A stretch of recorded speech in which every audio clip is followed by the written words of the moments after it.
Well, thank you, Turan. Thank you, John. And thank you all for being here. I'm sorry I can't be there in person, and hopefully my virtual presence isn't too much of a deterrent, and hope everyone can hear me. Please do signal if my voice breaks up or anything, just wave your hand or something. Just a small clarification, the title really ought to be Anglo-American Financializations in the Plural in the Crisis of Western Capitalism, for reasons that will become clear presently. So this paper seeks to advance an historical, and I would argue a more accurate understanding of capitalism's crisis in general and the present crisis in particular. And by speaking of historical understanding, I'm explicitly opposing this to what I increasingly understand as social scientific understandings, and I will make that clear in the next little while as well. I will proceed by first making some methodological points, and then I would like to present a brief account of an alternative explanation which takes account of the political economy and what I've recently taken to calling the geopolitical economy of the crisis. This explanation can be very briefly outlined as follows. The present crisis, by which I mean the one that began in the latter part of the first decade of the 21st century, and which I shall refer to as the 2008 crisis for the sake of brevity, although of course it's much more complex than that, is one of Western capitalism. One would say it's one of the advanced industrial world had not the stagnation in Japan predated the collapse of Lehman Brothers, the single event in the present crisis by nearly 2 decades. The 2008 crisis has its roots, however, in a prior and more fundamental crisis, the never-reversed growth slowdown that began in the late 1960s, after a couple of decades of the most sustained growth that capitalism had ever experienced. Though this longer-running crisis can and must be correctly placed in the history of capitalism, for now that is where I will start. The story of the decade since the growth slowdown is one of the triumph of capitalist classes in the sharp contestations of the 1970s, and their attempts to recharge growth on capitalist terms, beginning in the 1980s, attempts we group under the term neoliberalism, and the failure of these attempts.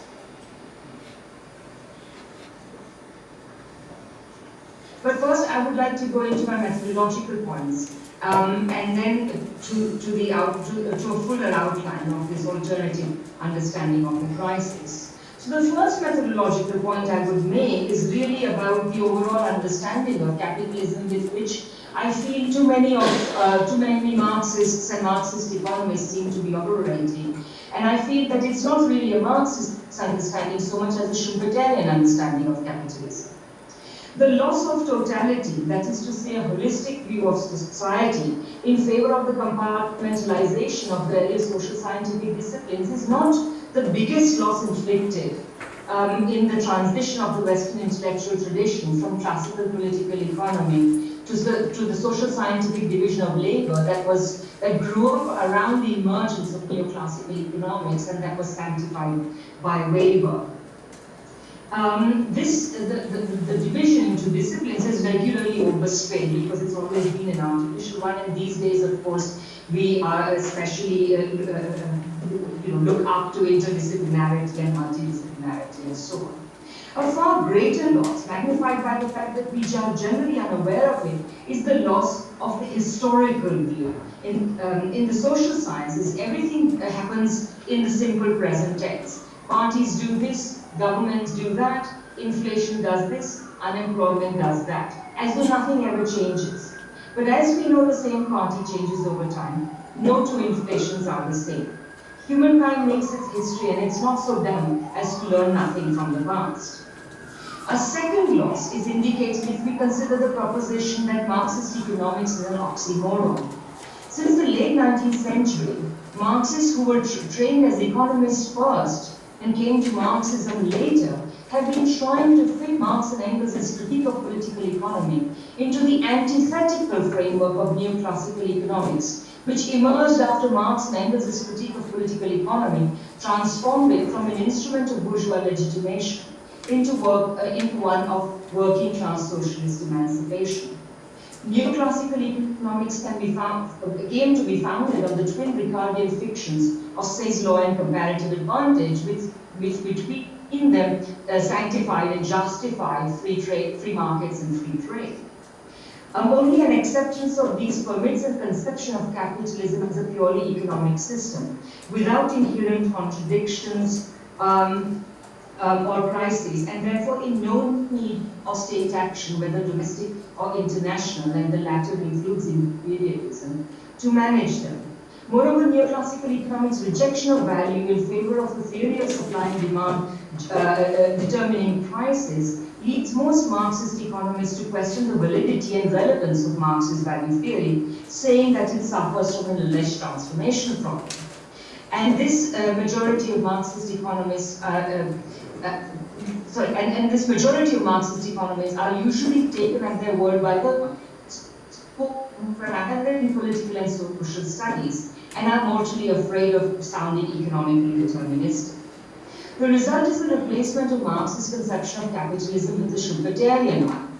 Against Marx's argument that, like all historical forms of class society, capitalism too would end up ceasing to develop the forces of production, the Schumpeterian capitalism is a Promethean system which ceaselessly develops the productive forces.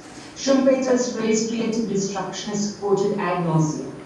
As Marx's identification of numerous crisis tendency with the demand constraint as the greatest one, this Schumpeterian capitalism contains no inherent contradictions, especially no demand constraint, something that was rejected by the first Marxists to try to fit Marx in a neoclassical economics mold to Ganbanovsky. Against Marx's notion of capitalism's limits, the Schumpeterian conception of capitalism has practically miraculous self-correcting tendencies or capacities when it nevertheless runs into crises for entirely contingent reasons. This is a conception of capitalism according to which imperialism, unfortunate as it may be, is not necessary to capitalism. After all, Schumpeter attributed the feudal vestiges. The consequences of adopting this conception of capitalism had already begun to tell on Marxism in the 1930s, preventing it from explaining the Great Depression.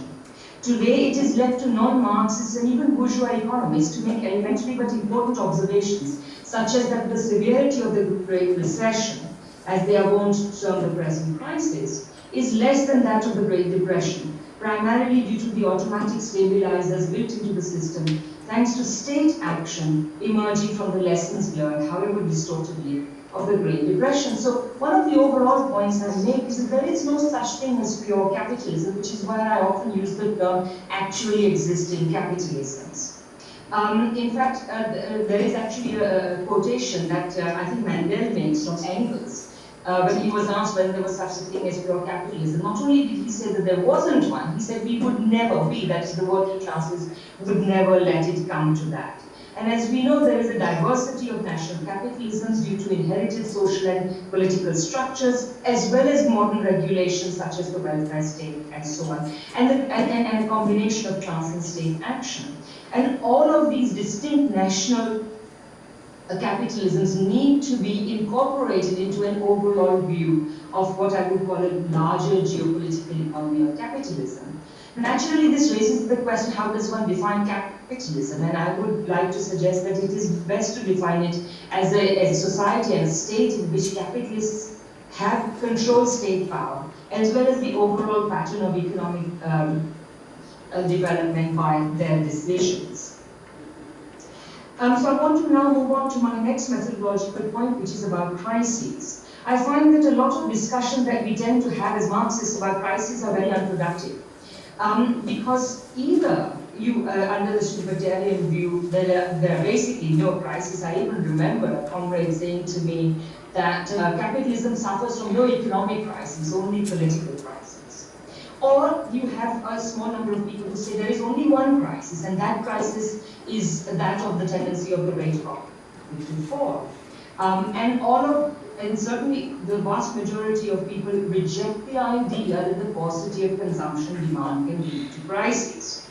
Even the Marxists who do accept that there is a crisis, some crisis tendency, and privilege the tendency of the rate of profit to fall as the most fundamental crisis mechanism, since they believe that Marx's account of it suffers from an alleged transformation problem, they reject it and then try to construct elaborate models of their own. In reality, there are, as people like Mandel and Sweezy recognize, a variety of forms of crisis. And as you know, I've attached my table. I originally started in 2010 with this much more abbreviated table in which I tried to classify crisis according to the source, that is the realms of capitalist society from which they could emerge: accumulation, realization, credit, and geopolitics. And then found that in each of them, crises can take one of two forms. The intra-class form, which is based on the mechanisms of competition, based on the way in which different capitals relate to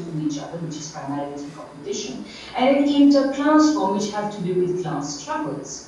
However, as I'm narrating the paper, I also have now a slightly expanded table, which in partly thanks to David Cost sharing his own list of crisis tendencies with me, so that he persuaded me that reading that persuaded me that I should separate money and credit. So in this new table, you see that money and credit are separated.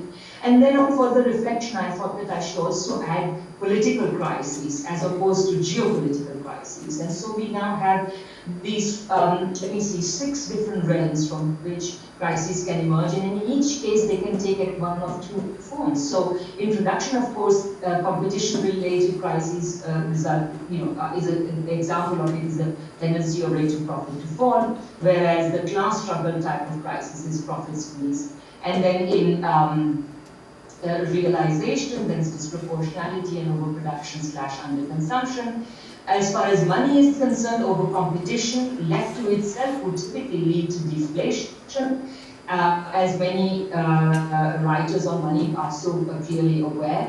Whereas at least one example of inflation would be cost-push inflation if working classes become too strong. As far as credit is concerned, inter-capitalist types of crises would include credit crunches, where some capitalists refuse to lend to others, and an inter-class form would take the form of mortgage crises, which, by the way, are not just a major symptom of crisis today, but were also, there was a big mortgage crisis that preceded the crash of '29 as well. In terms of political crisis, you can imagine various forms. One would be simply a fiscal crisis of the state. Another would be the state ending up privileging one sector of capital over one faction of capital over another. For example, privileging financial capital over industrial capital, leading to deindustrialization and serious issues about exactly arising from the short circuit that M' represents. Whereas the inter-class form would take the commodification of labor, land, or capital to levels which would be considered intolerable by capitalists. In geopolitical terms, inter-capitalist forms of crisis would take the form of competition between major capitalist powers, and of course, the other would take the inter-class form would take the form of competition between capitalist powers and powers that are strong enough to assert non-capitalist forms of production. So that's a general view, and basically what I would like to say in general about this type of thinking about crises is that whether or not any one of these is more fundamental than others is not immediately clear. Certainly the attempt to separate accumulation and realization into silos, when Marx's argument that they were made inseparable by the very commodity forms which form the basis of capitalism is futile. Can the other four sources of crisis be considered less fundamental? Value cannot exist without money, which cannot be created without the state. Nor can capital exist without credit. So money, credit, and the state are pretty fundamental to capitalism's existence. Finally, geopolitical competition, which under capitalism necessarily involves the plurality of nation-states, whether a small number of these in imperial competition as in the 19th century and early 20th centuries, or in the increasingly geo-economic competition of today, economics was a term Edward Luttwak coined in the early 1990s, when the United States was under pressure from a lot of competition from abroad. These forms of competition are also endemic to capitalism. The fact is that the search for a fundamental source of crisis is subject to the Althusserian criticism of the determination in the last instance by the economic, that the lonely arm of the last instance never comes. Every major crisis in capitalism's history is a complex amalgam of more than one of these crisis mechanisms that work simultaneously or successively. While theoretical discussions and even reconstruction of this or that crisis mechanism at work is necessary, such discussions are no substitute for and must be composed into a properly historical reconstruction. What follows is a very preliminary attempt to do this for the 2008 crisis. Since that I see that crisis as rooted in the crisis of the Golden Age, we should begin there. In making this reconstruction, I am emphasizing the role of consumption demand, not because I think it is in some fashion theoretically prior, but because I see that it was historically at work. There are three major explanations of the growth slowdown from the regulation school, from Andrew Glynn, and from Robert Brenner. And all three, in one form or another, privilege the transformed sources of consumption demand with the onset of the Golden Age, though very few of them actually reflect on the fact that these sources were in fact transformed. The second industrial revolution of the late 19th century had involved an historic expansion of production of producers' goods. During it, growth was led by high levels of investment. But this culminated in industrial maturity.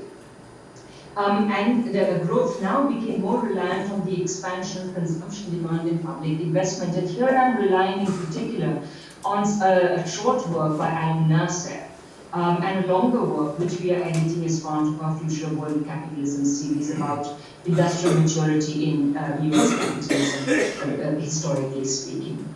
The regulationists were therefore not wrong in seeing the Great Depression as being the result of the installation of super-productive Fordist production methods without the necessary installation of Keynesian welfare state structures, which later would undergird post-war consumption demand. Now, what I'm trying to say is that one of the things that has not been noticed by any of the major writers, including those who emphasize the importance of consumption demand under Fordism, is that this transition took place in a context where decolonization was an important factor. And the relationship that I'm positing here was actually anticipated by John Hobson in his work on imperialism as early as 1901.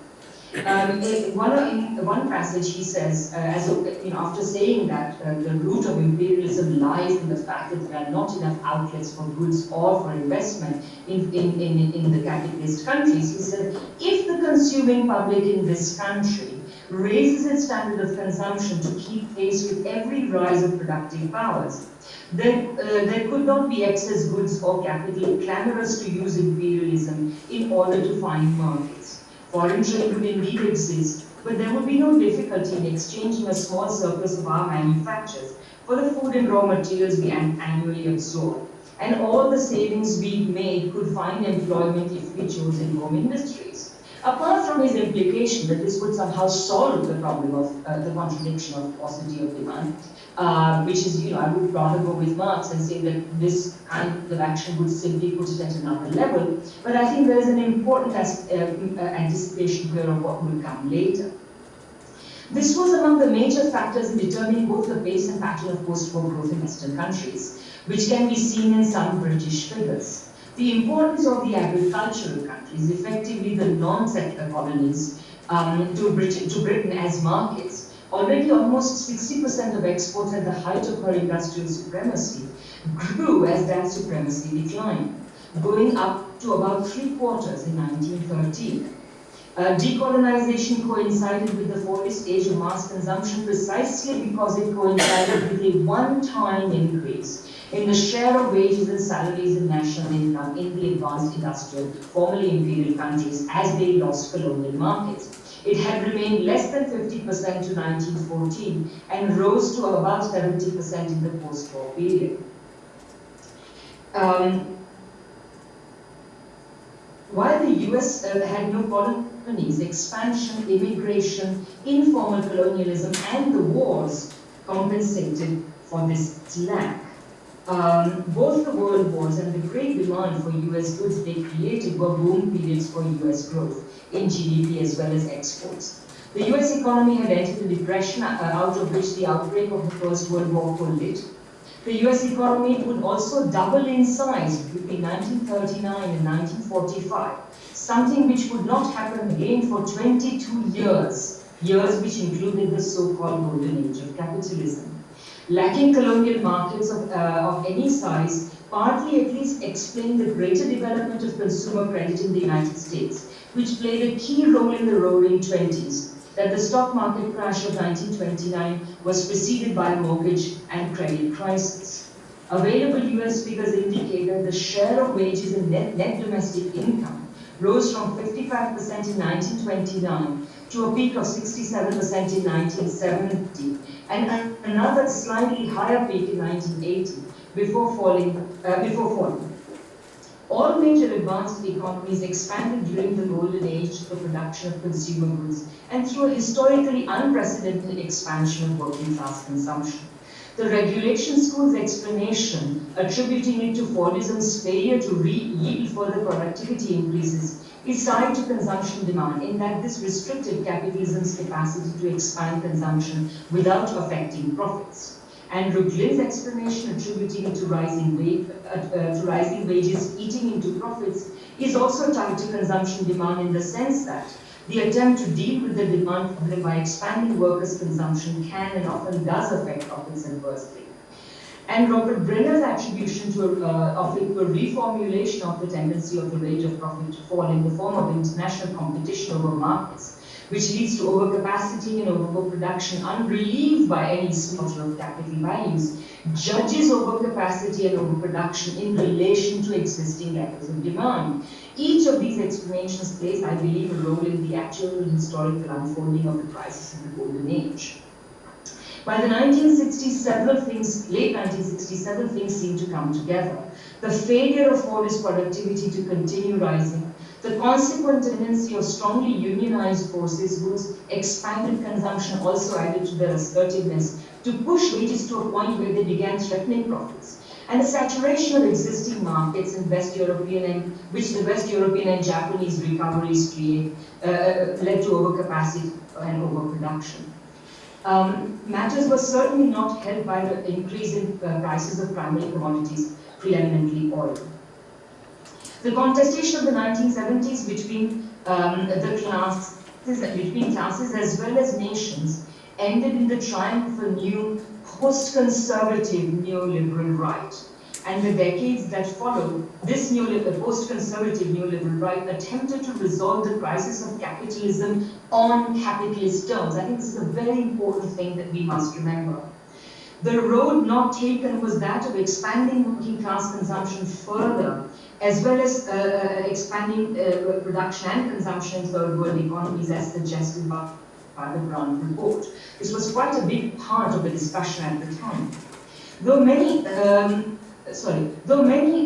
on the left admire the new right's intellectual assault, however grudgingly, in fact the intellectual content of the ideology of the new right was little more than a rearguard defense of the basic conditions of survival of the capitalist classes, expanding the freedoms of and state support for capital, and a direct assault on the historic gains of the working class, those of the post-war period, and indeed those accumulated over the previous century of mass working class organization.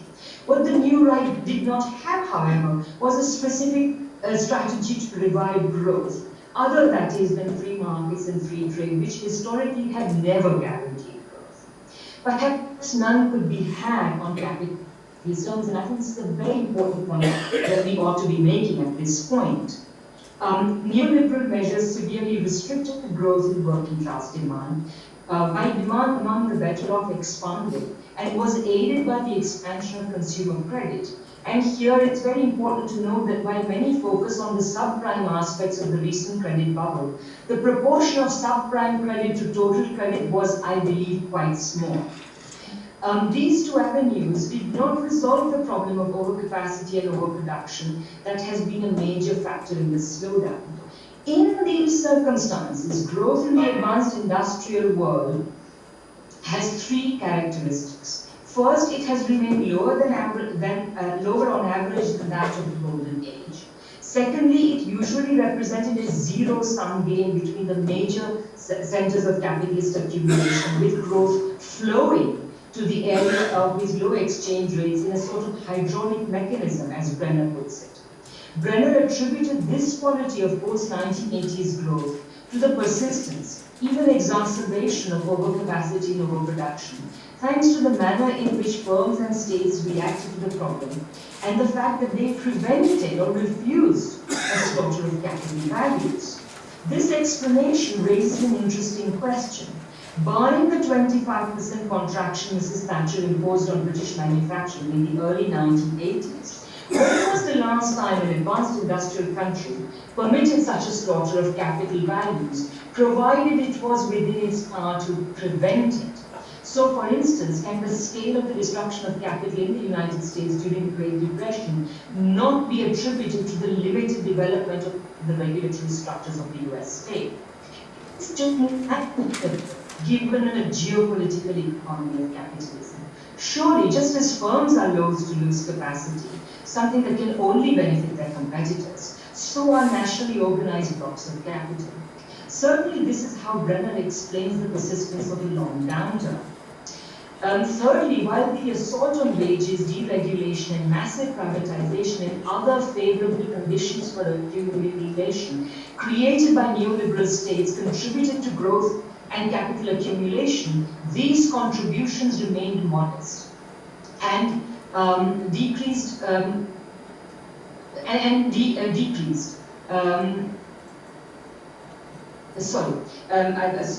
made a slightly confused notes here, but what I'm trying to say is it decreased over time, and starting in the late 1990s, growth basically took the form of following the inflation of asset bubbles. These processes soon became, and this process of being linked to the creation of asset bubbles also began to link the growth process itself to the series of dollar-denominated financializations, in the plural, that successively sought, each equally weighing, to hold up the dollar's world growth since 1971. So I'm now coming to my conclusion. So it's not going to be long now. The term financialization tends to be used in the singular, and as such conveys the impression that it is a phenomenon that is witnessed more or less uniformly everywhere.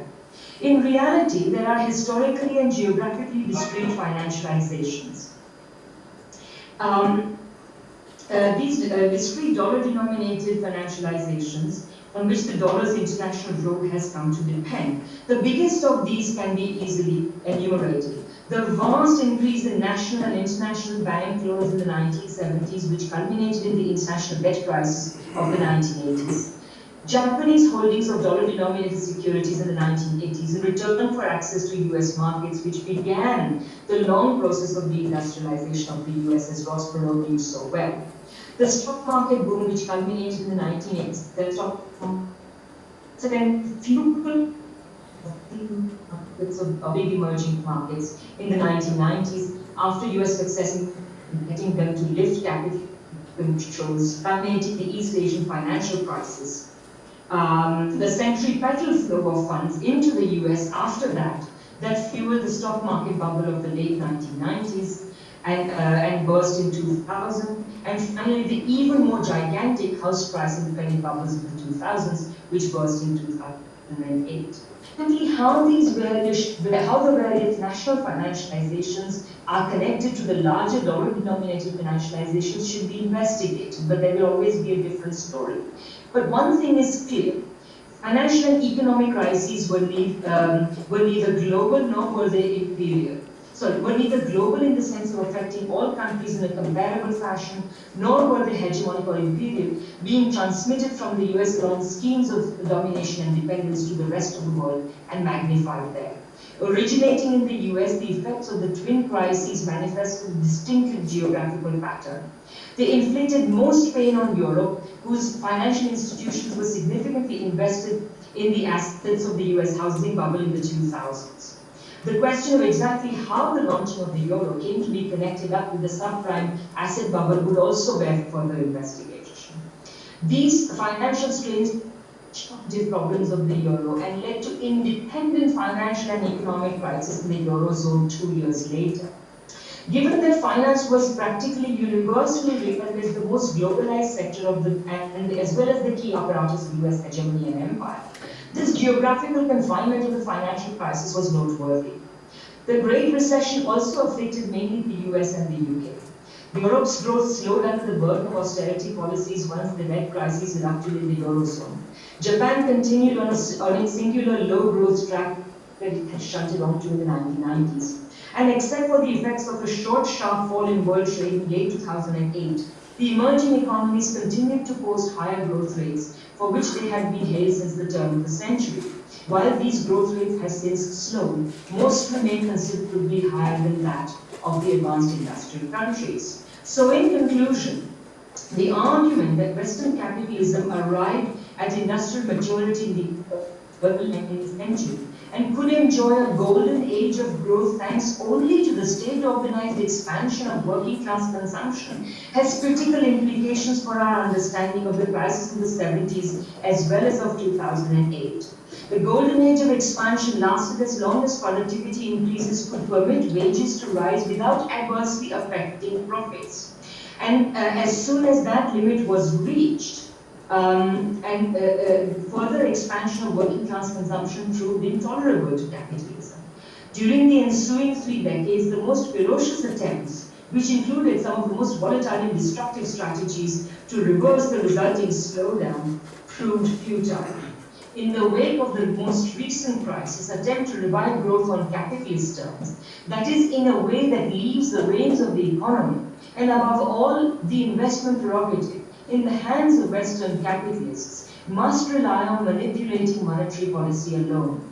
Ostensibly geared to get growth growing by providing capital cheaply, unconventional monetary policy is actually designed to facilitate continued financial speculation in whatever asset class, emerging economies, commodities, you name it. There are even some who justify this by saying that asset price inflation is the only means now available for generating growth within the United States.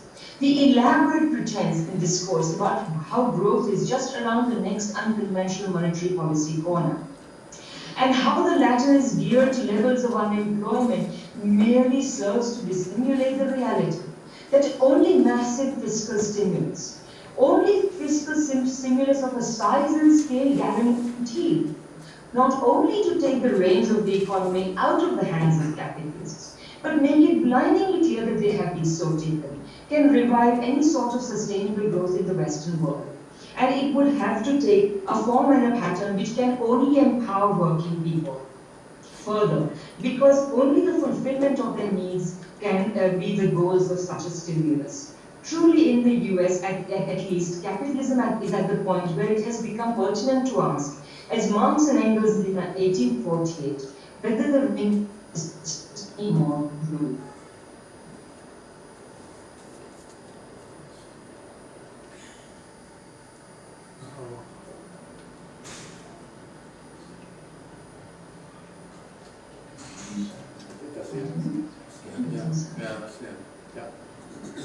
Hello? Yeah. Is anybody hear me? Yeah.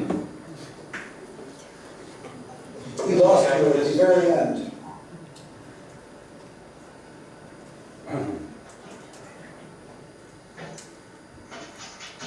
Can you hear me? Hello? Yes. Now we can hear you. Yeah. Everything. Very good. I can hear David just now. We missed like your last sentence or two. Okay, I can just quickly repeat it. The elaborate pretense and discourse about how growth is just around the next unconventional monetary policy corner, and how the latter is geared to levels of unemployment, merely serves to dissimulate the reality that only massive fiscal stimulus, only fiscal stimulus of a size and scale guaranteed not only to take the reins of the economy out of the hands of capitalists, but to make it blindingly clear that they have been so taken, can revive any sort of sustainable growth in the Western world. Okay. And that it would have to take a form and a pattern that Sorry, we did about hear it. Russian people. Yeah. We actually Okay. did hear it, I was mistaken. Oh, sorry about that. Yeah. Okay, then. Ben, are you sharing? Oh, my turn, yes.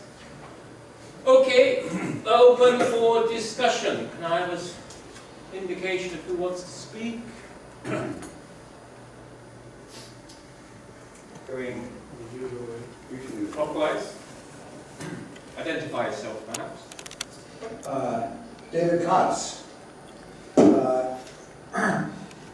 I was surprised at, Radhika, at your focusing on growth as the key variable. While accumulation and growth is indeed an important feature of capitalism, I think one usually analyzes long-run capitalist performance based on the pursuit of profit. When you said growth slowed down after the mid-60s in the US, it did not. What slowed down, growth remained 4% a year from 66 to 69. What slowed down, what went down was profits. And viewed that way, that has an effect on your rooting the crisis in the end of the golden age, which is the second point, which is why trace a crisis that breaks out in, as you said, 2008 to events that happened beginning in the late 60s. I mean, one could go back even farther if one wanted. It must be a rationale.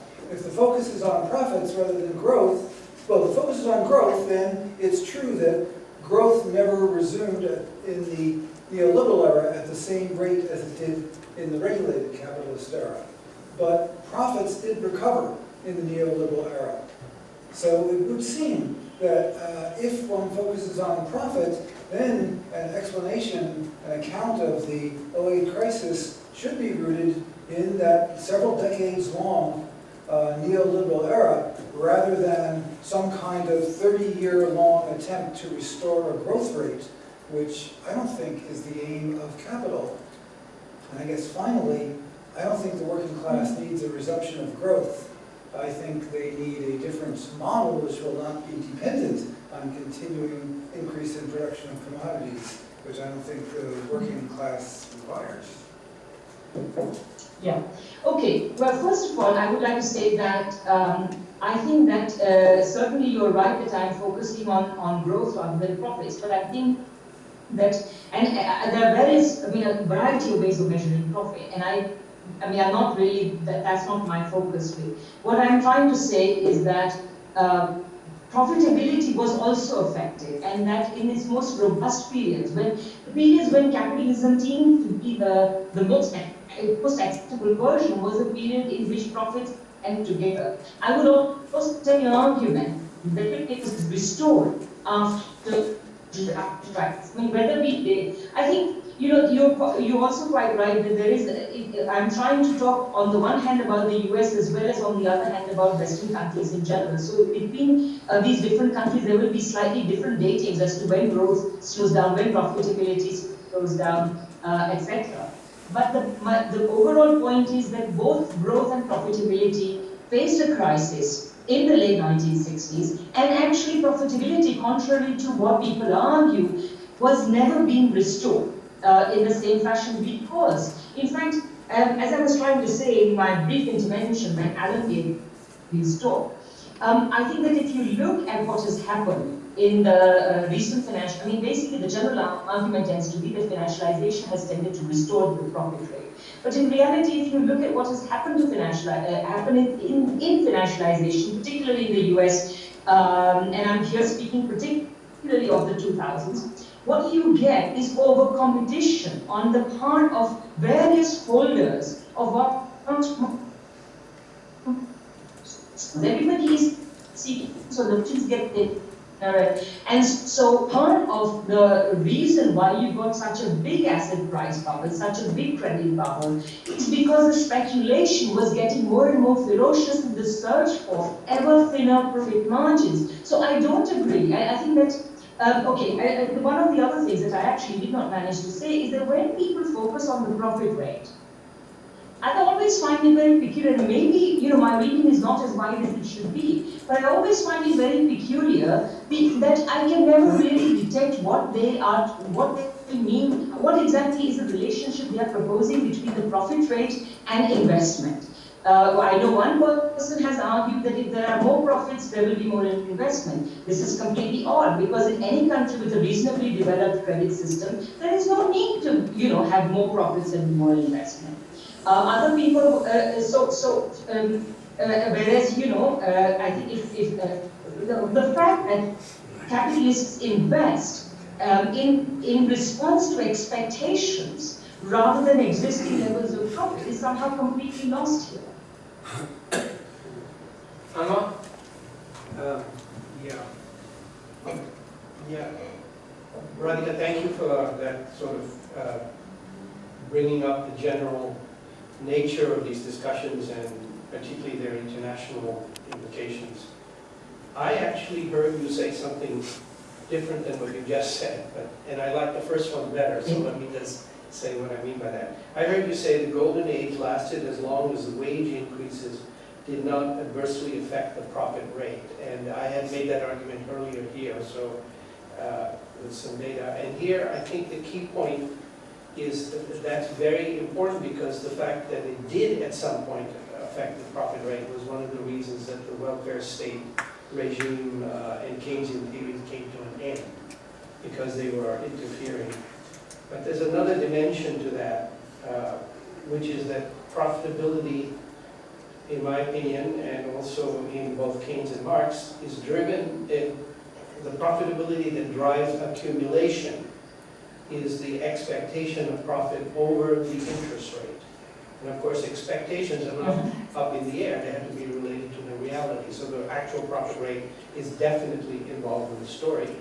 And the interest rate plays an important role in the story, because in the early part it's rising, so it's squeezing the net rate. But in the latter period, beginning in 1980, the interest rate dramatically falls from 14% to 0.5%, and that is an important factor in revitalized accumulation. So I would put you, now let me just finish that point. I put your last statement somewhat differently. I agree with you that capitalist investment is based on expectations, but as David said earlier, it's the expectation of profit, not the expectation of sales. And given that that expectation has to be linked to the reality of profit, profitability is fundamental to investment, accumulation, whatever you want to call it. And I thought that's what you were saying, actually. Okay, so I have a quick clarification to ask for, because I did hear most of Chinangwa, and thanks for that. But I expected to run a request for him to pose to you, but I guess he didn't get my email. My question to you was, you must be using nominal interest rates to make the point that you make about high interest rates up to 1970 and then low interest rates after 1980. Should I be answering that? Go ahead. Yeah, I am, because, and again, this discussion came up earlier in the conference here, that I would argue that the proper measure of profit is where the numerator and denominator are in the same units. And one way to do that is to take nominal profit and divide it by the reproduction cost of capital, what's called current cost. Now that's nominal over nominal. If you then want to take out of nominal profit the what would be called benchmark interest equivalent, that's a nominal interest rate times a nominal capital stock. And then when you divide it with a capital stock, you get the net rate of interest, net rate of profit, which is the profit rate minus the nominal interest rate. The idea that there should be a real interest rate comes from Fisher, and is common in neoclassical theory, but I have argued many times that this has no basis in the issue of the net rate of profit, which is, again, nominal profit minus a nominal interest equivalent. And if you divide both numerator and denominator by the price level, then you get the real equivalent. But it's not the same thing as the real rate of interest. That's a different issue. Yeah, I think they, so at least part of your objection using the real interest rates are what judgments that are made to USD. So I also have lots of questions and I would love to discuss with you about those. But having said that, I do think that inflation that makes a difference. Let's say reality. If you factored inflation in the 1970s, for example, high nominal interest rates were matched by such high rates of inflation that often interest rates were negative for brief periods of time, real interest rates. And if you take real interest rates in the post-1980 period, throughout the 80s and the 90s, real interest rates remain at historically very, very high levels. And I think that, I mean, I don't want to sort of give a very wrapped up answer to this. I think there are actually very interesting questions to be answered, because the first phase of financialization, which takes place in the late 80s and early 90s, throughout the 90s, actually occurs under relatively high interest rates. And then in the 2000s, there is, this bubble is inflated by that classical mechanism of really low interest rates, giving people who already have lots of money even more money to speculate with, etc., etc. That I agree with. Now, to come back, actually, I became interested in whether I've forgotten your real question.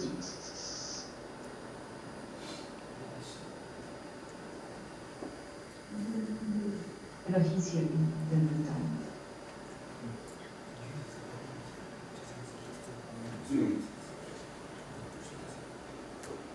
Are you there?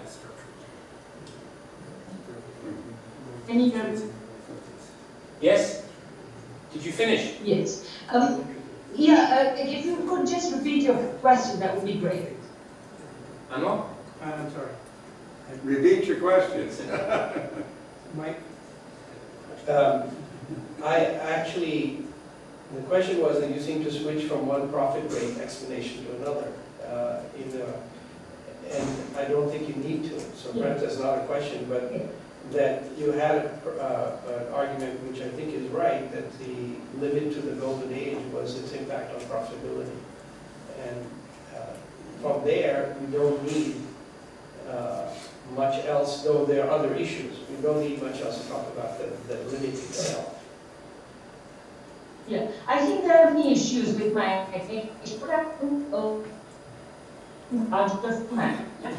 I haven't solved all the problems. I'm not giving you a perfect eight up. I am saying that these are the different forces we need to take into account, and we need to have more agency in our explanations.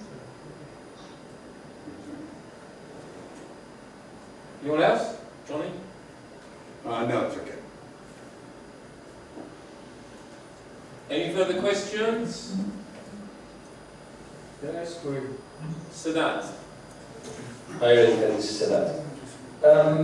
You know, you've been organizing your thought around this geopolitical competition. Can you expand on that? What do you mean by that? I mean, who's competing with who in the geopolitical sense? I can to give you two illustrations of this. One is actually in Brenner's account, which without actually using the term is profoundly a kind of geopolitical economy of the crisis of the long downturn, in which he basically argues, it's very interesting, his argument is quite interesting because on the one hand, he dismisses accounts based on monopoly, because he insists that competition always exists in capitalism. So in order to reinstate the idea of competition, what he has done is he has said that competition comes from abroad, so that foreign competition and the competition between the major centers of capitalist accumulation is essential to his understanding. So in the Golden Age, for example, the United States, if you look at the Golden Age, we think of it as universally a period of high growth. But if you think about where the biggest growth story of the Golden Age was, it was in the recovering economies of Western Europe and Japan. And what happens is that as soon as they recover, the problem of overcapacity and overproduction begins to tell on capitalism, according to Brenner. And I think there is a lot of truth to this. Of course, the other thing that Brenner does is he says overcapacity and overproduction to be. Of course, if the capitalist world should agree that they are going to try and expand demand in some way, then that would postpone by further many decades perhaps a crisis of capitalism. But it does not, because they seem unable to countenance a set of arrangements which is compatible with their retention of power, both nationally and internationally, as well as an expansion of working class and third world production and consumption. So I think that's one element of it. Another element of geopolitical economy is the fact, despite the fact that first countries managed to impose quite a draconian neoliberal regime in most third world countries, there remain some third world countries, capitalist countries, I'm not talking about China here, that were able to resist these impositions, and they managed to continue levels of growth and accumulation which have remained more robust than that of the stagnating Western world. So those are two examples. I wonder if you find that helpful. Okay. Thank you. Yeah, that's helpful. Do we have any more contributions? Okay. Well, thank you for your participation. Sorry it's been under such straitened circumstances. I'm not sure what happens next. We close this one and we go on to the next one. We have this discussion. Yeah, thank you very much. Now we'll hold our coffee break, and after that will be the general discussion that you just got a document about with questions for your review. Just came in. And John, I hope we can participate as well. I hope so too. I'm not the technical. Turan would be better able to judge that. I'm the technologically literate in this case. I mean, if this works, yes, they can. Okay.